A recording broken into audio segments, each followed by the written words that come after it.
একটি ফাঁপা পরিবাহী গোলকের ব্যাসার্ধ 3 সেমি এবং তড়িৎ আধান 36 পাই কুলম। গোলকটির বাইরের পৃষ্ঠের আধানের তলমাত্রিক ঘনত্ব কত হবে? অপশান দেওয়া আছে। আগে নিজেরা পজ করে ট্রাই করি কোনটা ঠিক হবে। তো চলো দেখে নেওয়া যাক। তো আধানের তলমাত্রিক ঘনত্ব সিগমা সমান কী হয়? আধান বাই ক্ষেত্রফল, কিউ বাই গোলকের ক্ষেত্রফল 4 পাই আর স্কোয়ার। এখানে আধান কত বলেছে?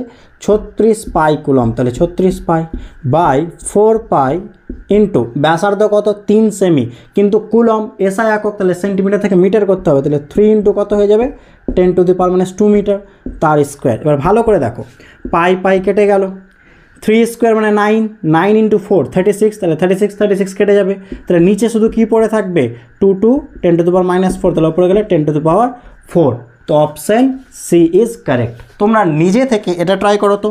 সেম কোয়েশ্চেন, গোলকটির ভেতরের পৃষ্ঠের আধানের তলমাত্রিক ঘনত্ব কত হবে? বলো কোনটা হবে? এটাই হবে না অন্য কোনো কিছু? Option B 0। কেন বলো তো? তার কারণ পরিবাহীর আধান, আহিত পরিবাহীর আধান সর্বদাই কোথায় থাকে? বাইরের পৃষ্ঠে। তাহলে ভেতরের পৃষ্ঠে আধান কত হবে? 0। তার জন্য আধানের তলমাত্রিক ঘনত্ব 0। কেন? এক্ষেত্রে নিচের অঙ্কের ক্ষেত্রে 0/4 পাই আর স্কোয়ার হয়ে যাবে, হ্যাঁ কি না? সুতরাং 0 হয়ে যাবে। So option B is correct.